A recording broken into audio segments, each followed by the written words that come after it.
Hello, I am encouraged.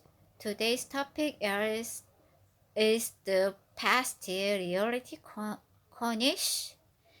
Okay, I will read the uh, slow version.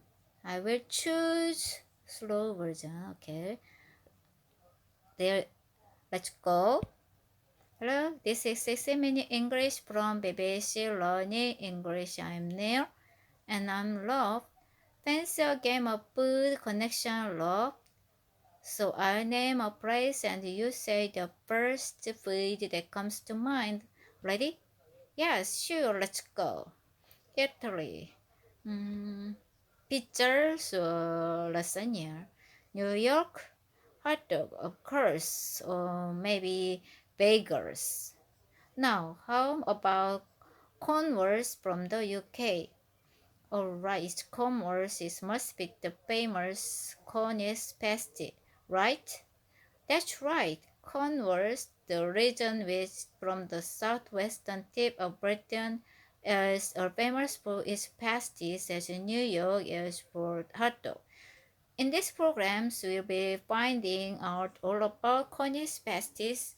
We'll hear how it's gone from the humble beginning to become a symbol of Cornish identity and spread around the world in the Jamaica's, Argentina, and Brazil. But what exactly is a pasty, Neil? Somewhere between a pie and sandwich, right? A piece of pastry which is the turned over and crimped along the side to make two corners, and filled with different ingredients. Which bring me to my quiz question for today's vlog. What is the traditional filling in an authentic Cornish pasty? Is it A. Chicken, avocado, and brie? B. Beef, potato, and turnip? Or C. Pork, onion, and chorizo? Well, chorizo is Spanish, isn't it? And avocado's bread doesn't sound traditional Cornish, so I'll say B. Beef, potatoes, and turnip. Okay, loves, you find out later if you are right. What's for sure is that the Cornish pasties has had a long history since BBC Radio post the food programs discovered. They spoke to Dr. Polly Russell's public life curators at the British Library. Here she is reading from one of the earliest mention of pasties from the late 17th century. There's a lovely bit here where he's describing what as a housewife in Hertfordshire does, and he's talking about the way to make pork pies and the pork pasty.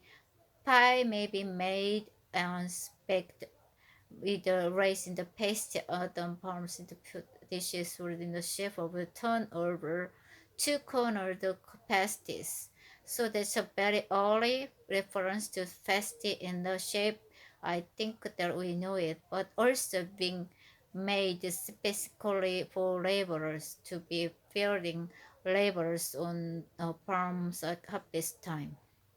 So the earliest pasties were made in pewter dishes, a traditional cooking place made of silver-colored metals called pewter, and they were eaten by agricultural laborers, workers doing physical farm work during harvest time, the weeks in autumn when crops like wheat are cut and collected from the fields. But it wasn't only farmers and laborers who ate pastries, as well as its farms and fishing. Commerce was famous for the tin mines, as Ruth Huxley of the Cornish Pasty Association explains. Pasty would have been eaten by lots of people went to work, but just worked perfectly down mines, and the commerce became the world capital of mining, and also lots of pasties were made, lots of pasties were eaten, and then the mining community went all over the world and they took the pasty with them. Pasties were eaten by hungry workers involved in the mining industry, digging up materials. such as coarse or metal like gold and copper, tins from the ground. Hmm. So first we've been talking about corn war, but you said the cornish pasty has spread around the world.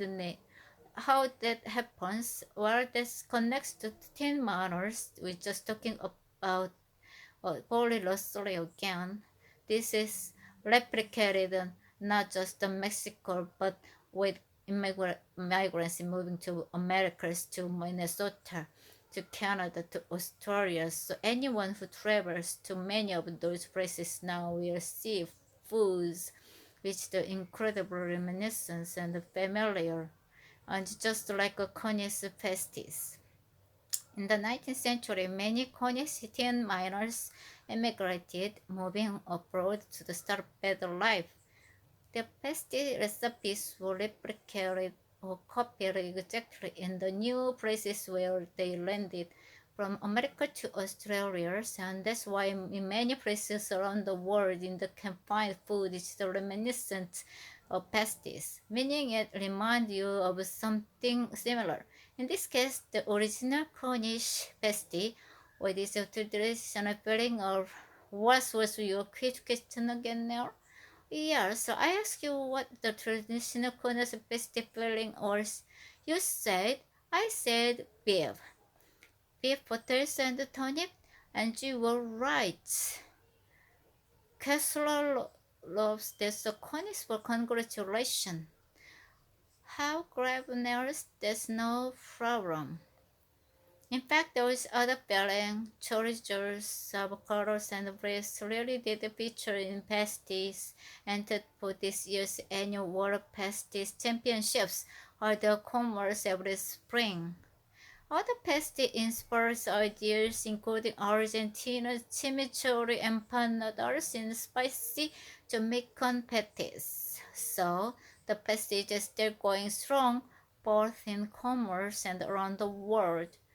Today we've been discussing Cornish pasties, a kind of field pasty from the southwest of England originally made in future dishes, a silver-colored metal dishes. Pasties were eaten by agricultural laborers, farm workers bringing the autumn harvest, the time and crops and cut and collected from the field, and also by workers in tin mining industry, beginning of methods like the tin from underground. Later, when these miners immigrated to new lands, pasties were replicated, cooked again in the same way. In fact, Cornish miners moved to so many new countries that today's almost every corners of the world has food reminiscent of or reminding you of the original Cornish pasty. That's all for today. Join us again soon for more topical discussion and vocabulary and 6 minute English. Bye for now. Bye bye. Okay, I'm finished. Next, the next version. Uh, fast, more fast. I will choose more fast. Yeah. Nails and a rope. Pencil can afford this connection rope. So I name a place and you say the first food that comes to mind. Ready? Sure, let's go. Italy. Pizza, so lasagna. New York, hot dog, of course, so maybe bagels. Now, how about Cornwalls from the UK? Alright, Cornwalls must be the famous Cornish pasty, right? That's right, Cornwalls, the region which the form of the southwestern tips of Britain is the famous for the pasties as New York is for hot dog. In this program, we're finding out all about Cornish pasties. We hear how it's come from humble beginning to become a symbol of Cornish identity and have spread around the world in Jamaica, Argentina, so Brazil. But what exactly is pastiners? Somewhere between a pie and a sandwich, right? A piece of pasty which is turned over and crimped along the side to make two corners and filled with different ingredients, which bring me to my quiz questions for today's lab. What's the traditional fillings in an authentic Cornish pasty? Is it A, chicken avocado and bread, B, beef beef, potatoes, and turnips, or C, pork, onion, and chorizo. Well, chorizo is Spanish, isn't it? And avocados, breeds, and doesn't sound traditional Cornish, so I say beef, potatoes, and turnip. Okay, perhaps you find out later if you were right. So what for sure is the Cornish pasty is a long history as BBC Radio Sports the food program discovered.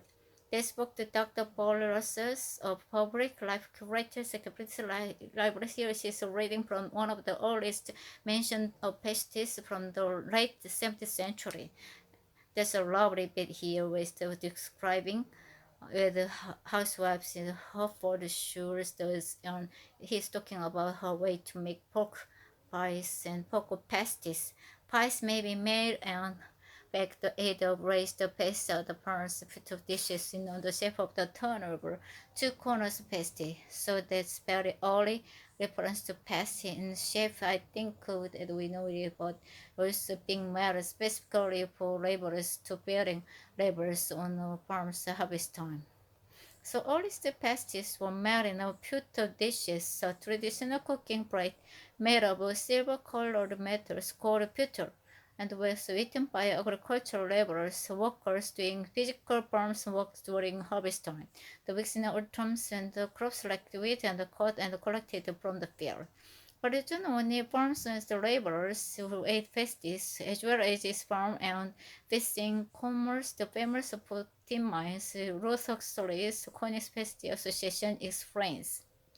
Pasty would be another eaten by the rest of was all the mines, and the Cornish became the world's capital of mining. And so lots of pasty were made, lots of pasty was eaten by the mining community all over the world and took the pasty with them. Passives were eaten by the hungry hawkers involved in the mining industry, digging up materials such as coals and metals like gold and commerce, the things from the ground. So first we've been talking about commerce, but you saw the Cornish pasty has spread around the world now. How did that happen? So what that's connected to the tin miners we just talked about. Here's the Polo Russell again. This is replicated not just Mexico, but is migrants able to America, to Minnesota, to Canada, to Australia. So anyone who travels to many of those places now we see foods with incredible reminiscence and familiar and just the Cornish pasties. In the 9th century, many Cornish tin miners, immigrants moving around to start better lives. These pasty recipes were replicated of copied exactly in the new place where they landed from the Americas to Australia, and that's why many places around the world you can find foods is reminiscence of pasties, meaning as reminds you of something similar, in this case of original Cornish pasty, with the traditional feeling of what was your question again? Oh yes, I asked you what is the traditional Cornish pasty feeling was. You said I said a beef, potato and turnip, and you're right. Castle loves Cornish for the congregation. Have grapes now, so that's no problem. In fact, the other balanced chorizos, avocado, and grapes really did pictures of pasty center for this year's annual World Pasty Championships at Commerce every spring. Other pasty inspired ideas include Argentinians, chimichurris, and powders, and spicy Jamaican berries. So pasties is still going spring, both in commerce and around the world. Today we've been discussing Cornish pasties, a kind of field pasty from the southwest of England, originally made of a few dishes, a silver-colored metal dishes. Pasties were eaten by agricultural laborers from workers breeding in autumn harvest, the time when crops are cut and collected from the field, and also by workers in the tin mine industry, digging up metals left from the underground. Later, when these miners immigrated to New Zealand, the pasties were replicated, cooked again in the same way. In fact, Cornish mines moved to so many new countries that today almost every corner of the world has food reminiscent of or reminding you of the original Cornish pasty. That's all for today. Join us again soon for more topic discussion and the vocabularies and the 6-minute English. Bye for now. Bye. Wow, it's very fast speaking. But okay, I will keep going like that, studying. Bye.